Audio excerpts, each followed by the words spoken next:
Hace unos años atrás, algunos años atrás, cuando yo estaba realizando mi servicio premilitar, se acercaba el tiempo de la revista. Y la revista es como el tiempo de la evaluación, el examen que se toma, ¿no? Entonces, nuestro superior, nuestro instructor, nos dio la tarea de que para esa revista él quería que hagamos una base militar subterránea. Entonces teníamos que cavar abajo de la tierra y luego teníamos que hacer un techo y cubrirlo con tierra de tal forma de que cuando uno pase por ahí no se viera como si viera nada, pero sin embargo abajo esté toda la base militar. Bueno, nuestro instructor nos dio todas las indicaciones de cómo debíamos hacer. Y nos dijo, van a cavar tantos metros de profundidad, tantos metros de ancho, van a conseguir troncos gruesos y nos dio una medida para que sean los pilares donde va a estar el soporte del techo. Y nos dijo, tienen que ser 4, escuchen bien, 4 pilares. ¿Por qué? Porque el peso tiene que soportar, ¿sí? Bueno, nos dio toda la indicación, cómo debíamos hacer, y nos dijo, tienen 2 días. Y se fue. Y nos quedamos trabajando. En lo que íbamos trabajando, conseguimos todo lo que nos dijo y colocamos los pilares como él nos había dicho. Y cuando vimos, dijimos, estos troncos quitan espacio, ¿no? Aquí abajo no nos va a dejar acomodar bonito. ¿Qué tal si en vez de 4 pilares solamente ponemos 1, ¿no? Para que se vea más bonito, más espacioso la base militar? Entonces colocamos la viga de soporte, colocamos el pilar de soporte, colocamos la viga sobre ese único pilar y empezamos a colocar todas las maderas, ¿no? Donde iba a estar el techo, ¿no? Colocamos todo y vimos que no se caía y dijimos, funciona, no pasa nada, ¿no? Y continuamos haciendo toda la obra, colocamos la tierra encima y ya, y dijimos, terminamos la tarea, ¿no? Bueno, llegó el instructor a evaluar y todo se veía bien, se veía lindo. Y nos dice, llegó el momento de hacer la prueba. Vamos a probar si verdaderamente el techo es resistente como debe ser. Así que nos mandó a todos diciendo, suban arriba, ¿no? Párense arriba, y nos paramos todos encima. Y él nos dice, a la cuenta de 3, quiero que todos salten, ¿no? 1, 2, 3. Y todos saltamos y todo se cayó. ¡Pra! Nos caímos abajo con todo el techo y todo abajo. Y bueno, ya después de la sacudida que nos dieron, nos sienta y nos dice, ¿por qué no hicieron lo que yo les dije? Y nos dijo una frase muy importante. Nos dijo, ustedes aquí no están para pensar y planificar cómo se debe hacer. Su única tarea era obedecer. Obedecer. Y eso es lo que vamos a ver hoy día en la palabra de Dios. La única tarea del siervo de Dios es obedecer. Vamos a orar pidiendo la guía del Señor. Oremos. Amado Señor, en esta mañana, al abrir tu palabra con toda reverencia, pedimos, Señor, que tú puedas hablar a nuestros corazones. Te rogamos, Señor, que puedas ayudarnos a luchar contra el cansancio, ayudarme, Señor, a ser claro, sencillo al momento de hablar tu palabra, Señor. Te rogamos que puedas cambiar nuestras vidas a través de tu predicación en este tiempo. En el nombre del Señor Jesús te lo pedimos. Amén. Hoy vamos a meditar en 4 versículos. Lucas capítulo 17, versículos 7 al 10. Y vamos a ver solamente 2 puntos en esta mañana. Punto número 1. Dios es Dios y no es mayordomo de nadie. Ese es el primer punto. Dios es Dios y no es mayordomo de nadie. Y punto número 2. El siervo solamente debe obedecer. El siervo solamente debe obedecer. Abrimos nuestras Biblias en Lucas capítulo 17. Vamos a dar lectura en nuestro pasaje. Empieza diciendo: ¿quién de vosotros, teniendo un siervo que ara o apacienta ganado, al volver él del campo, luego le dice: pasa, siéntate a la mesa? ¿No le dice más bien: prepárame la cena, cíñete y sírveme hasta que haya comido y bebido, y después de esto, come y bebe tú? ¿Acaso da gracias al siervo porque hizo lo que se le había mandado? Pienso que no. Así también vosotros, cuando hayáis hecho todo lo que os ha sido ordenado, decid: siervos inútiles somos, pues lo que debíamos hacer, hicimos. Veamos un poco de contexto antes de ver nuestro pasaje. El Señor Jesús ha estado hablando sobre las responsabilidades que sus discípulos tienen los unos y los otros. El Señor les ha estado diciendo: ustedes deben cuidarse los unos a los otros, deben exhortarse, deben perdonarse los unos a los otros. Y es importante ver cómo esta enseñanza ahora refuerza esta idea que estaba diciendo el Señor Jesús. ¿Por qué? Porque todas estas cosas que el Señor Jesús le estaba diciendo a sus discípulos eran mandamientos que ellos debían obedecer. Así que ahora lo que el Señor Jesús a través de esta parábola les quiere mostrar es que todo lo que el Señor nos manda, nosotros debemos obedecerlo. Así que el Señor Jesús les habla en parábola. En primer lugar, vamos viendo.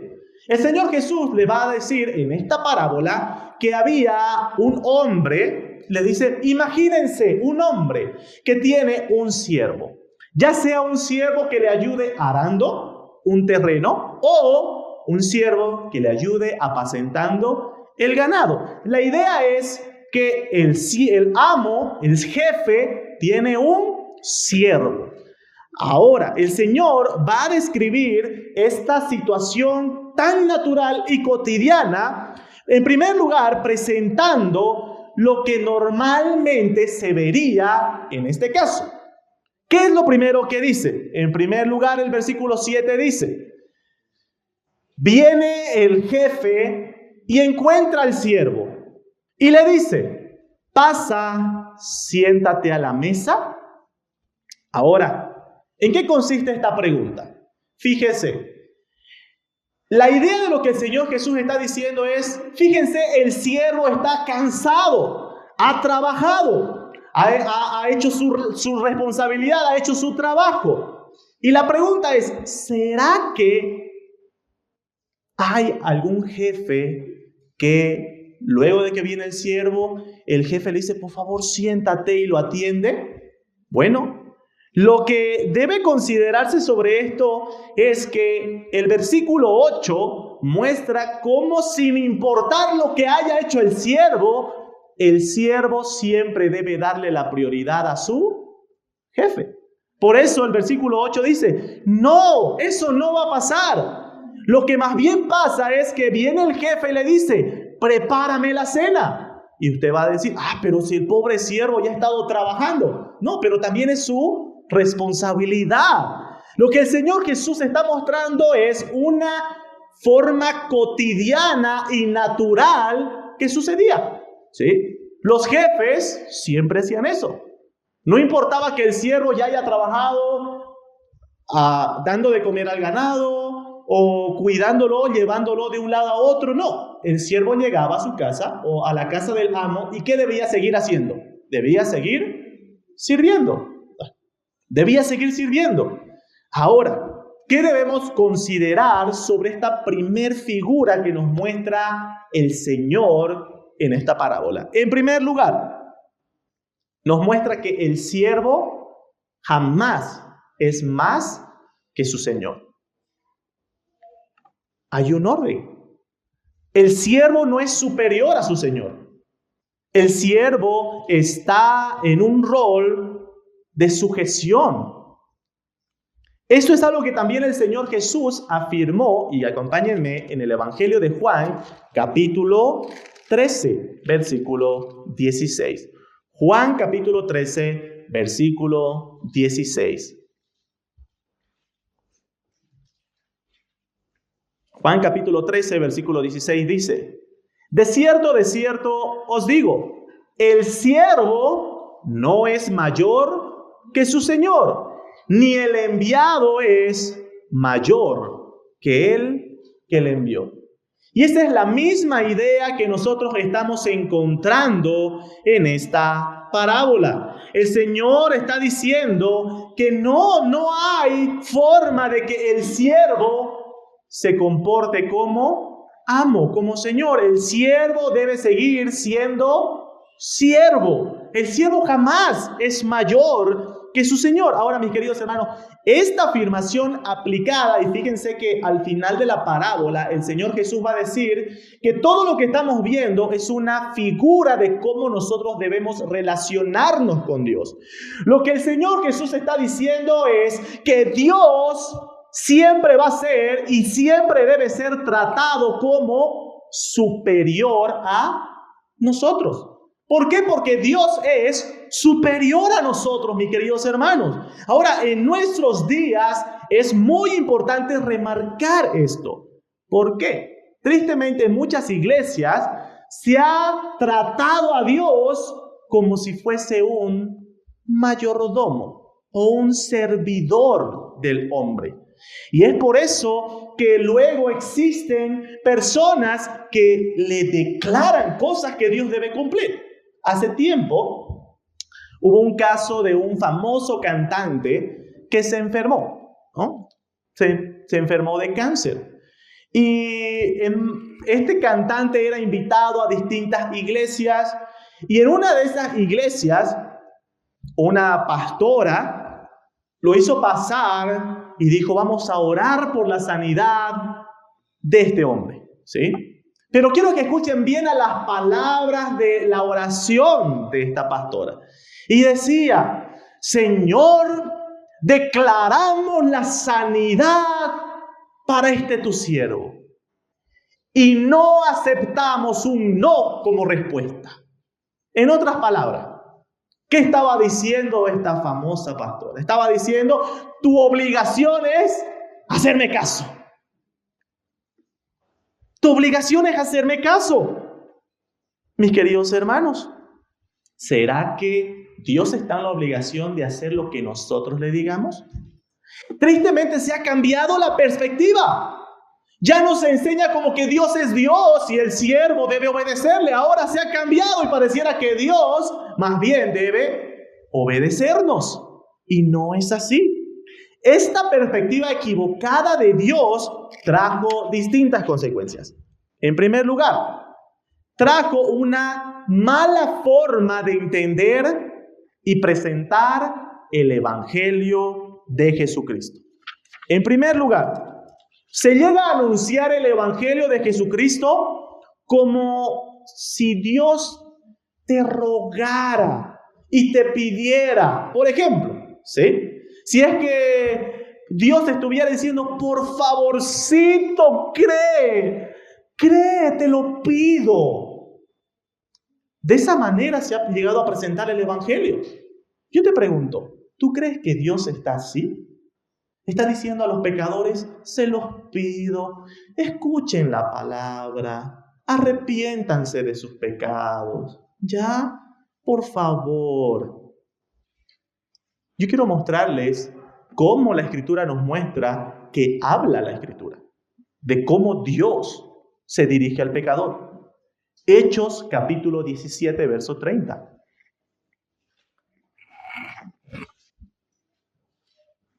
Hechos capítulo 17, verso 30.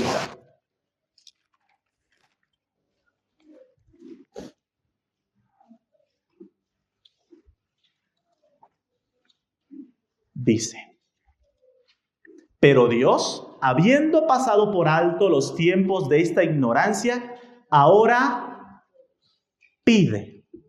¿Dice eso? ahora ruega, suplica. No, ¿qué dice? Ahora manda. Yo quiero preguntarte, ¿qué es mandar? Es una orden, es ordenar. Cuando alguien te da una orden, ¿será que te está pidiendo por favorcito? ¿Será que te está diciendo, bueno, ya, tú verás qué haces? No, te está dando una orden, te está mandando. Y fíjense, dice, Dios manda a todos los hombres en todo lugar. ¿Y qué es lo que Dios manda? Que se arrepientan. ¿Por qué Dios manda? ¿Por qué Dios puede mandar? Bueno, Dios como Señor, dueño y amo del universo, tiene toda la potestad y derecho de mandar y exigir.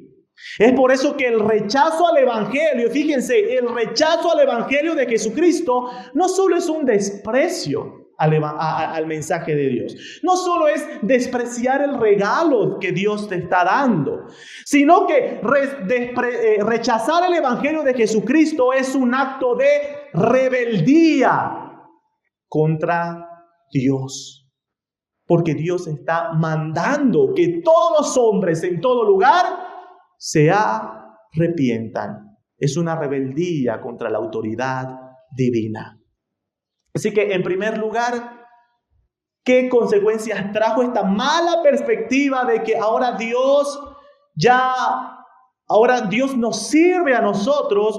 Ha cambiado la forma en la que presentamos el Evangelio. Y ya no lo presentamos con la autoridad que Dios tiene. Y dice, Dios manda que te arrepientas. Sino que ahora hace pensar como que Dios está suplicando que los pecadores se arrepientan. En segundo lugar, esta perspectiva hizo creer que Dios se debe a nosotros. Se debe. Tristemente, muchas iglesias enseñan que el ser humano puede decretar y declarar que sucedan las cosas. En una ocasión, como mencionaba, estos falsos maestros enseñan a todo lugar donde el poder lo tienes tú en tu lengua. ¿Sí? Si tú lo declaras, Dios está en la obligación de hacerlo. No, eso no va a pasar. Yo te digo, ¿quiénes somos nosotros para exigirle a Dios? En el libro de Job, lo que hemos estado siguiendo, el devocional que estamos en Job, hemos estado viendo una hermosa descripción del carácter de Dios. Y en Job capítulo 23, Job dice algo muy importante de Dios. Job capítulo 23. Job capítulo 23. Vamos a leer el versículo 13. Dice, pero si Él, es decir, Dios, determina una cosa, ¿quién lo hará cambiar? Su alma lo deseó e hizo. En otras palabras, Job está diciendo, cuando Dios quiere hacer algo, ¿quién lo puede hacer cambiar de parecer? Si Dios desea algo, Él simplemente lo hace. Porque Él es soberano, porque Él es el rey y dueño del universo. Y Él puede hacer lo que quiera con su creación. Salmo 135. Vamos al Salmo 135.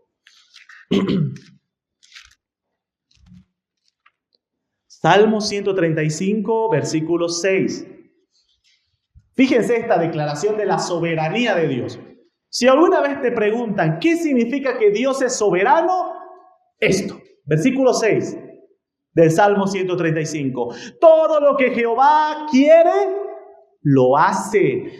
En los cielos y en la tierra, en los mares y en todos los abismos. Eso significa que Dios es soberano. ¿Sabe? Alguna vez un predicador decía, ¿qué significa que Dios es soberano? Significa que Dios es Dios. Significa que Dios es Dios. Si Dios no tuviera el derecho de hacer lo que Él quiera, entonces significa que ya no sería Dios. Dios es Dios porque Él puede hacer lo que Él quiera con su creación. Dios es Dios. Pero esta mala perspectiva nos ha hecho creer que no, Dios se debe a nosotros y no el hombre a Dios. Esta mala perspectiva también hizo creer que Dios necesita de nosotros. Necesita. Bueno, se escuchan predicaciones de decir, ven, Dios quiere que tú seas su socio. Él te necesita para cumplir sus propósitos. ¿En serio? ¿Será que solamente estamos llamados a ser socios de Dios? ¿Será que estamos llamados nosotros a aportarle algo a Dios que Él necesite? No, Dios no necesita de nada ni de nadie. La Escritura muestra cómo Dios es autosuficiente. Es muy diferente. Nosotros somos dependientes, ¿verdad? Dependemos de todo. Dependemos del aire que Dios nos da. Dependemos del agua, ¿verdad? Dependemos de absolutamente todo. No somos seres autosuficientes. Bueno, Dios sí, Dios es independiente. Dios no depende de nada ni de nadie. Job capítulo 22, verso 2, se realiza una pregunta interesante. Job capítulo 22, versículo 2. Dice, ¿traerá el hombre provecho a Dios? ¿Traerá el hombre provecho a Dios? ¿Qué dice? ¿Dios recibe algún provecho de nosotros? No. ¿Será que Dios nos amó porque Él necesitaba amar? No. ¿Será que Dios nos salva porque Él se sentía solo y necesitaba de nuestra compañía? No. Dios es autosuficiente. La Biblia dice que Dios es perfectamente pleno, completo. A Dios no le hace falta nada. ¿Por qué Dios no necesitaba de nosotros para amar? Porque Dios siempre se tuvo a sí mismo. En la eterna y santísima Trinidad, Dios siempre amó. El Padre amó al Hijo, el Hijo al Padre, el Padre al Espíritu Santo, el Espíritu Santo amó al Padre y al Hijo. Siempre se tuvieron el uno al otro. ¿Será que Dios se podría sentir solo? No, porque siempre se tuvo a sí mismo. Dios es perfecto, Dios es completo. Así que Dios siempre está satisfecho consigo mismo. Por lo tanto, mis queridos hermanos, esa perspectiva de creer que Dios no necesita es incorrecta. Es incorrecta. Ahora, algunos han cuestionado esta figura. Fíjense, lo que hemos visto en la parábola del Señor Jesús, que está mencionando ahora, está presentando de que viene el siervo de trabajar y el amo le dice, sírveme y luego come tú, ¿verdad? Pero algunos han dicho, ese pasaje contradice otra enseñanza de Jesús. Por ejemplo, vamos a ver Lucas capítulo 12, verso 37, que es el pasaje que algunos piensan que contradicen esta enseñanza que estamos viendo. Lucas capítulo 12, verso 37. Lucas capítulo 12, verso 37 dice, bienaventurados aquellos siervos a los cuales su Señor, cuando venga, halle velando. De cierto os digo que se ceñirá y hará que se sienten a la mesa y vendrá a servirles. La idea que estamos viendo de lo que el Señor Jesús va a hacer y de lo de la parábola son dos cosas diferentes, ¿verdad? En la parábola, el amo exige que los siervos primeramente le sirvan. Pero luego el Señor Jesús en esta otra enseñanza estaba diciendo que cuando Él venga, ¿qué va a hacer con los suyos? Él los va a servir y les va a atender. Bueno, no hay contradicción. ¿Por qué? En primer lugar, no hay contradicción porque la parábola está refiriendo cómo son los amos terrenales, verdaderamente, ¿no? Y algo que nosotros debemos considerar es que nuestro Señor es un mejor Señor. Es un Señor compasivo. Pero no debemos entender esto del versículo 37 de Lucas 12 como si fuese la obligación del Señor hacer eso. Dios no está en obligación de hacer eso. Pero si lo hace por misericordia, amor y compasión. Por ejemplo, el famoso caso de Mefiboset. En 2 Samuel capítulo 9 se narra la historia de un descendiente de Saúl llamado Mefiboset. David había hecho un pacto con Jonatán, el hijo de Saúl. Y el pacto era que el que viviese tenía que hacer misericordia con algún descendiente o con la descendencia del otro. Bueno, Jonatán murió, David estaba en el trono y David se acuerda y dice, hice este pacto. ¿Habrá algún descendiente de Saúl al cual yo haga misericordia? Y bueno, le mencionan el caso de este hombre llamado Mefiboset. Quiero que vayamos a 2 Samuel capítulo 9 y prestemos atención a este acto de misericordia para poder entender que aunque hay misericordia, debemos cuidar de que la misericordia no es una obligación o no es un derecho, es un acto compasivo. 2 Samuel capítulo 9 versículos 7 al 8, ¿no? Ya vemos cuando David va y se encuentra con Mefiboset. Le dijo David, no temas, no tengas temor, porque yo a la verdad haré contigo misericordia por amor de Jonatán tu padre, y te devolveré todas las tierras de Saúl tu padre, y tú comerás siempre a mi mesa. Versículo 8. Y él inclinándose dijo, ¿quién es tu siervo para que mires a un perro muerto como yo? ¿Se dan cuenta cómo Mefiboset entiende la misericordia? Mefiboset entiende la misericordia como que él se ve indigno de recibirla. Pero fíjense cómo sería de diferente si David le hubiese dicho, te voy a entregar todas las tierras que le correspondían a Saúl tu padre. Y Mefiboset hubiese dicho, bien hecho, porque eso es lo que me corresponde, eso es lo que merezco por derecho. Una actitud totalmente diferente. Pero Mefiboset reconoce que él es indigno de ese acto compasivo de Dios. No es digno. Y quiero que veamos el versículo 13. ¿Cómo termina esta historia de Mefiboset? Y moraba Mefiboset en Jerusalén, porque comía siempre a la mesa del rey y estaba lisiado de ambos pies. Mefiboset estaba en la mesa del rey. Iba a comer en la mesa del rey por todos los días de su vida. ¿Era su derecho? ¿Lo merecía? No, más bien él reconocía que no lo merecía. Él se veía a sí mismo como indigno. Ahora, mis queridos hermanos, cuando nosotros vemos que Dios, que nuestro Señor Jesucristo, de forma compasiva, Él dice, cuando yo venga, voy a tenderte a la mesa, no lo veas como si fuese tu derecho, más bien, velo como el acto compasivo de Dios. ¡Qué honor! ¿Se dan cuenta? Que el Rey del universo nos diga eso. ¡Qué honor! Dios es el Rey absoluto y debe ser reconocido como tal. Pasamos a nuestro segundo punto. El siervo debe obedecer. El siervo solamente debe obedecer.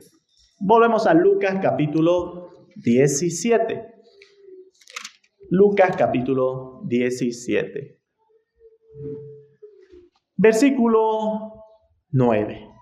¿Acaso da gracias al siervo porque hizo lo que se le había mandado? Pienso que no. Así también vosotros, cuando hayáis hecho todo lo que os ha sido ordenado, decid, siervos inútiles somos, pues lo que debíamos hacer, hicimos. Lo primero que debemos notar, mis queridos hermanos, es que la palabra que encontramos en este versículo como siervo es la palabra doulos, ¿sí? Que significa esclavo. Por ejemplo, quiero que me acompañen a Romanos capítulo 6. Romanos capítulo 6. Versículos 16 al 9.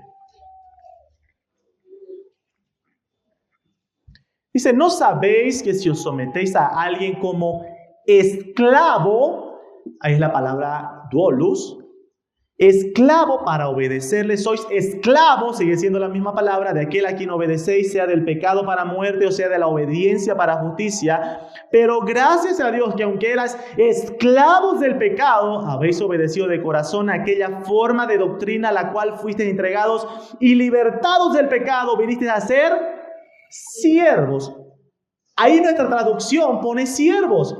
Pero si se seguiría traduciendo de la misma manera que los anteriores pasajes, el texto diría, y libertados del pecado viniste a ser esclavo de la justicia. El texto señala, mis queridos hermanos, que nosotros éramos esclavos o siervos del pecado. Pero una vez que hemos sido salvados por medio de la fe en el Señor Jesucristo, librados de la esclavitud del pecado, hemos sido hechos siervos o esclavos de Dios. Y tú puedes decir, ay, no, mejor que diga siervo, no suena tan bonito esclavo. Pero la realidad, mis queridos hermanos, es que esta palabra nos muestra del tipo de siervo que está hablando el pasaje. Un siervo que obedece plenamente, completamente. Bueno, hermanos, para nosotros es difícil. Hoy en día, en nuestro contexto, ¿no?, ha cambiado mucho el concepto de siervo, es decir, de un trabajador, ¿verdad? Hoy en día los trabajadores, pues nosotros vemos en los distintos trabajos, se arman sindicatos, ¿verdad? Y los sindicatos de trabajadores a veces imponen cosas, ¿no? Exigen cosas a los empleadores, ¿no? Bueno, en el tiempo que nosotros estamos viendo el contexto de esto, es imposible eso, mis queridos hermanos. Estamos hablando de siervos que debían obedecer, sí o sí, debían obedecer. Esa es la figura que está usando el apóstol Pablo cuando habla de un siervo del pecado, esclavo del pecado, y ahora un siervo de Dios, esclavo de Dios. El énfasis de esta parábola, cuando nosotros vemos, en primer lugar, vemos en Lucas 17, cuando llega el amo y le dice, siervo, primero debes servirme a mí. Así que en primer lugar, nosotros vemos que el siervo, como primer tarea, tiene que servir. Sencillo, ¿sí? El siervo tiene que servir. Y usemos la figura que nos presenta el apóstol Pablo. Antes nosotros éramos siervos o esclavos del pecado. Para ver de qué manera nosotros debemos servir y aún mucho más a nuestro Dios, fijémonos qué dice el apóstol Pablo de cómo éramos siervos o esclavos del pecado. Vemos nuestro pasaje en Romanos capítulo 6. Romanos capítulo 6. Versículos 12 al 13 nos muestra cómo, de qué forma vivíamos como esclavos del pecado. Dice, no reine pues el pecado en vuestro cuerpo mortal, de modo que lo obedezcáis en sus concupiscencias, ni tampoco presentéis vuestros miembros al pecado como instrumentos de iniquidad. En primer lugar, el apóstol Pablo va a decir que nosotros como siervos o esclavos del pecado servíamos al pecado con todos nuestros miembros. El apóstol Pablo va a decir, nosotros como esclavos del pecado pecábamos con todo nuestro ser. Pecamos con nuestros ojos, pecamos con nuestra boca, pecamos con nuestras manos, pecamos con nuestros pies, hasta pecamos con nuestra mente y corazón. Hay una cancioncita ¿Sí? ¿Qué le enseñamos a los niños? Cuidadito, los ojitos, lo que miran. Y va mencionando cada parte del cuerpo, ¿no? Bueno, mis queridos hermanos, en la realidad, el ser humano peca con todo lo que es. En una ocasión, Martín Lutero, él decía, ya no quiero pecar. Así que se encerró en un cuarto y dijo, no voy a salir de este cuarto para no pecar. Y se dio cuenta que era imposible. ¿Por qué? Porque ahí seguía pecando. Mis queridos hermanos, nosotros pecamos con todo lo que somos. Esa es la descripción de ser un siervo y un esclavo del pecado. Volvemos al versículo 13 de Romanos 6. Va a decir el apóstol Pablo, ahora ya no eres esclavo del pecado para dar tus miembros como instrumentos de pecado. Verso 13, la segunda mitad dice, sino presentaos vosotros mismos a Dios como vivo de entre los muertos y vuestros miembros a Dios como instrumentos de justicia. La idea es, antes usabas todo lo que eres para pecar, pero si el Señor te ha salvado, ahora debes usar todo lo que eres para servir a Dios. Para servir a Dios. En alguna ocasión, invitaron a una profesora de escuela dominical, ¿sí? Para niños, y le dijeron que la lección que iba a dar en ese domingo era sobre consagrarse al Señor, ¿sí? ¿Alguna vez han escuchado esa palabra? Consagrarse. Entonces, iba a enseñar a pequeños, a niños, pequeñitos, casi como la edad de nuestra clase, hasta los 7 años máximo. ¿Cómo enseñas una verdad de ese tipo? ¿Cómo le enseñas a los niños que deben vivir enteramente para Dios, que le pertenecen a Dios? Bueno, fue muy creativa esta maestra de escuela dominical.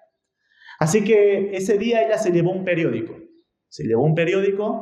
Y puso el periódico en el piso y les dijo a los niños, queridos niños, consagrarnos, vivir para el Señor significa, y se subió al periódico y dijo, significa decirle a Dios, todo lo que está sobre este periódico te pertenece. Eso es. Y le empezó a decir a los niños, ¿qué está encima de este periódico? Están mis pies, está todo mi cuerpo, mis brazos, mi corazón, mi mente, y no solo eso. Y empezó a mostrar todo lo que ella tenía y dijo, todo le pertenece a Dios. Mis queridos hermanos, así debemos entender nosotros nuestra responsabilidad como siervo. Tú te preguntas, ¿cómo debo servir a Dios? Súbete al periódico y dile, voy a servir a Dios con todo lo que soy y con todo lo que tengo. Así debemos servir al Señor. Esa es la responsabilidad del siervo, servir a Dios. Y a Dios debemos servirle como a Dios. Dios es digno de que nosotros le sirvamos con todo lo que somos y tenemos. ¿Y saben por qué también, mis queridos hermanos? El apóstol Pablo va a decir a los corintios que nosotros le pertenecemos a Dios porque Él nos ha comprado en cuerpo y alma y suyos somos. Por lo tanto, mis queridos hermanos, esa es nuestra responsabilidad como siervos. En primer lugar, servir. ¿Cómo debemos servirle? Con todo lo que somos y tenemos. En segundo lugar, continuando con la responsabilidad del siervo, hemos dicho que el amo le dijo, sírveme, pero luego le da la famosa frase del siervo inútil, ¿verdad? Pero antes de eso le dice, ¿será que el amo le va a decir gracias al siervo por haber hecho todo lo que debía hacer? En otras palabras, ¿cuál es la tarea del siervo? El siervo debe obedecer exactamente lo que su Señor le mandó. Mis queridos hermanos, la obediencia es la razón, es el fruto, es la evidencia por la que hemos sido salvados. No es no es que nosotros somos salvos por nuestra obediencia, sino que Dios nos salva para vivir en obediencia. Efesios capítulo 2. No salvos por obras, pero sí salvos para vivir en buenas obras. La obediencia, en primer lugar, si está notando, en primer lugar, la obediencia es una evidencia de amar a Dios. La obediencia es una evidencia de amar a Dios. Mis queridos hermanos, es muy diferente la obediencia obligada, ¿verdad? Ayer en la escuelita bíblica hablábamos de la idea de muchos niños que a veces obedecen en casa únicamente para evitar el castigo, ¿verdad? Pero es muy diferente la obediencia de amor. Aquella persona que obedece porque ama a su papá y a su mamá. Es muy diferente, igual, aquel creyente que obedece a Dios porque le ama. Eso es lo que dice Juan capítulo 14, verso 23. El Señor Jesús le dice: si me amáis, guarda mis mandamientos. Me vas a obedecer. Entonces, mis queridos hermanos, la obediencia en el siervo de Dios es una obediencia de amar a Dios. En segundo lugar, la obediencia es una prueba de nuestra confianza en Dios.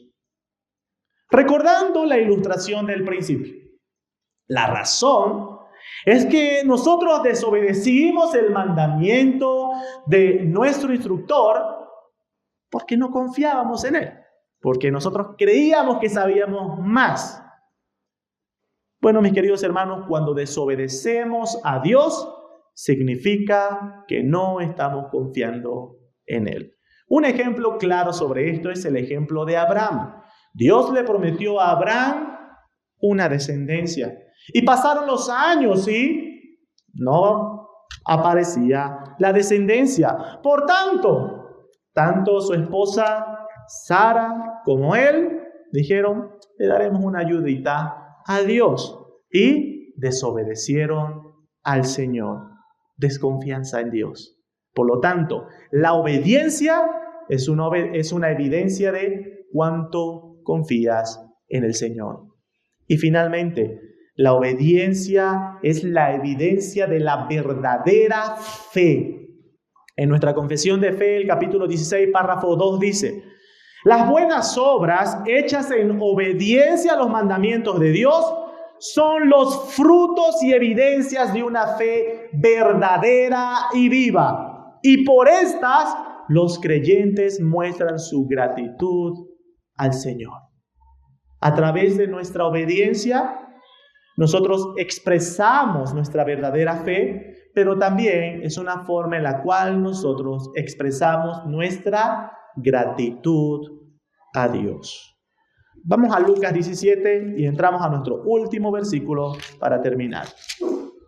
Lucas 17, verso 10 dice: así también vosotros, cuando hayas hecho todo lo que os ha sido ordenado, decid: siervos inútiles somos, pues lo que debíamos hacer, hicimos.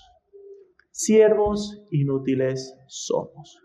Bien, quiero que presten atención a algo interesante, hermano.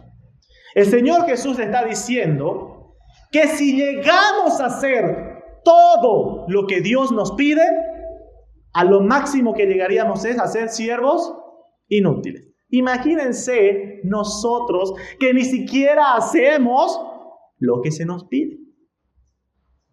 No llegamos ni a siervos inútiles, porque no hacemos ni siquiera eso. Oh, mis queridos hermanos, cuán humillados deberíamos estar delante del Señor al leer este pasaje. Cuán humillados estaríamos, Señor, al entender de que ni siquiera hacemos lo mínimo que se nos pide. La figura de este texto presenta al siervo haciendo todo lo que se le ha mandado. ¿Cuál es la idea de esta frase? Es señalar que el siervo jamás debe gloriarse. Es señalar que jamás el siervo debe inflar el pecho por haber hecho lo que debía. ¿Recuerdan aquella historia del fariseo y el publicano? Y a este hombre religioso orando, diciendo: Señor, gracias porque no soy como este hombre. Y gracias porque ayuno 2 veces a la semana y doy mis diezmos. ¿Cuántos de nosotros somos así? ¿Cuántos de nosotros nos enorgullecemos por hacer lo mínimo? ¿Cuántos de nosotros empezamos a decir: gracias, Señor, porque yo asisto a la iglesia? ¿No? Gracias, Señor, porque yo leo mi Biblia. No, siervos inútiles somos porque apenas hacemos lo que se nos pide. Mis queridos hermanos, el orgullo es un pecado que puede dañar profundamente la tarea de un siervo. Segunda Crónicas, capítulo 32, presenta al rey Ezequías, ¿sí? Y el rey Ezequías es conocido como uno de los buenos reyes que tuvo Judá. Segunda Crónicas, capítulo 32. Fue uno de los buenos reyes que tuvo Judá. Pero Ezequías, aunque fue un buen rey, no fue perfecto. Y quiero que presten atención, versículos 24 al 26, ¿qué pasó con el rey Ezequías? En aquel tiempo, Ezequías enfermó de muerte y oró a Jehová, quien le respondió y le dio una señal. Pero Ezequías no correspondió al bien que le había sido hecho, sino que se enalteció su corazón y vino la ira contra él después de haberse enaltecido vino la ira contra él y contra Judá y Jerusalén. Pero Ezequías, después de haberse enaltecido su corazón, se humilló él y los moradores de Jerusalén, y no vino sobre ellos la ira de Jehová en los días de Ezequías. ¿Qué pasó? Ezequías se enfermó y oró a Dios. Y Dios oyó su oración. Y Dios, esto narra en los pasajes paralelos de Segunda Reyes, dice que Dios le otorgó 15 años más de vida a Ezequías. Ahora, ¿cómo habrá sido la actitud de Ezequías? ¡Ah! Dios me oyó. Quizás enorgullecerse, enaltecerse, creer que Dios me obedeció. Dios hizo lo que debía. Mis queridos hermanos, gracias a Dios vemos en el versículo 26 que Ezequías se humilló delante de Dios. Y mis queridos hermanos, esa es la posición que debe tener un siervo de Dios, de estar siempre humillado ante su Señor. Mis queridos hermanos, nosotros tenemos el mandamiento de seguir el ejemplo de nuestro Señor Jesucristo, quien era manso y humilde de corazón. Aplicaciones finales. Dios es el Señor y dueño del universo. Dios tiene la potestad de mandar, exigir y definir las reglas en su creación. Dios manda a todo pecador que se arrepienta. ¿Eres hijo de Dios? Entonces debes saber que eres un siervo de Dios.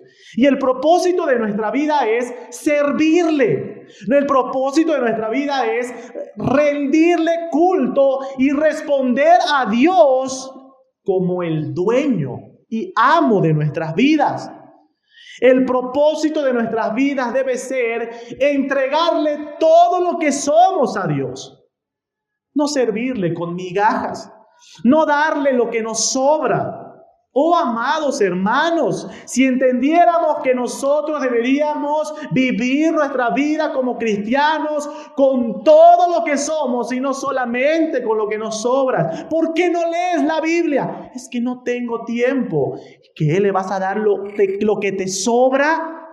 No, mis queridos hermanos, Dios es digno. No hay mayor honor que ser un siervo de Dios. En una ocasión le ofrecieron al pastor Charles Spurgeon, le ofrecieron un puesto para trabajar para la reina de Inglaterra. A lo que Charles Spurgeon respondió diciendo: no puedo aceptar ese trabajo porque sería descender de cargo. ¿Cómo voy a pasar de ser un siervo del Dios Altísimo a simplemente servir a un reino terrenal?